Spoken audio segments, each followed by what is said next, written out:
As he passed by, he saw a man blind from birth. His disciples asked him, "Rabbi, who sinned, this man or his parents, that he was born blind?" Jesus answered, "Neither did this man sin nor his parents, but that the works of God might be revealed in him. I must work the works of him who sent me while it is day. The night is coming when no one can work. While I am in the world, I am the light of the world." When he had said this, he spat on the ground, made mud with the saliva, anointed the blind man's eyes with the mud, and said to him, "Go, wash in the pool of Siloam," which means sent. So he went away, washed, and came back seeing. The neighbors therefore, and those who saw that he was blind before, said, "Isn't this he who sat and begged?" Others were saying, "It is he." Still others were saying, "He looks like him." He said, "I am he." They therefore were asking him, "How were your eyes opened?" He answered, "A man called Jesus made mud, anointed my eyes, and said to me, 'Go to the pool of Siloam and wash.' So I went away and washed, and I received sight." Then they asked him, "Where is he?" He said, "I don't know." They brought him who had been blind to the Pharisees. It was a Sabbath when Jesus made the mud and opened his eyes.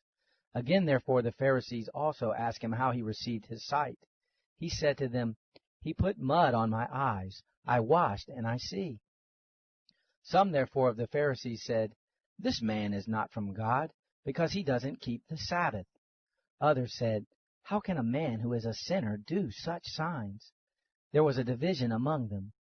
Therefore they asked the blind man again, "What do you say about him, because he opened your eyes?" He said, "He is a prophet."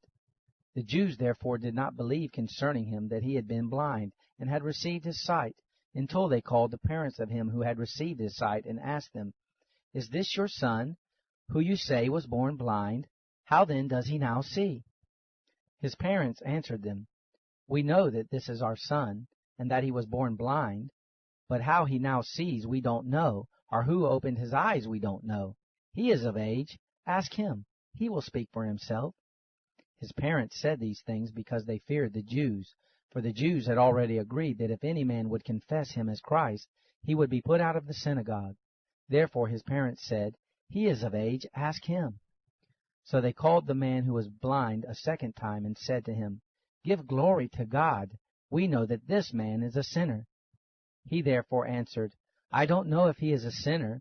One thing I do know, that though I was blind, now I see." They said to him again, "What did he do to you? How did he open your eyes?" He answered them, "I told you already, and you didn't listen. Why do you want to hear it again? You don't also want to become his disciples, do you?" They insulted him and said, "You are his disciple, but we are disciples of Moses. We know that God has spoken to Moses, but as for this man, we don't know where he comes from." The man answered them, "How amazing! You don't know where he comes from, yet he opened my eyes. We know that God doesn't listen to sinners, but if anyone is a worshiper of God and does his will, he listens to him. Since the world began, it has never been heard of that anyone opened the eyes of someone born blind. If this man were not from God, he could do nothing." They answered him, "You were altogether born in sins, and do you teach us?" They threw him out. Jesus heard that they had thrown him out, and finding him, he said, "Do you believe in the Son of God?" He answered, "Who is he, Lord, that I may believe in him?" Jesus said to him, "You have both seen him, and it is he who speaks with you." He said, "Lord, I believe," and he worshipped him. Jesus said, "I came into this world for judgment, that those who don't see may see, and that those who see may become blind." Those of the Pharisees who were with him heard these things and said to him, "Are we also blind?" Jesus said to them, "If you were blind, you would have no sin. But now you say, 'We see,' therefore your sin remains.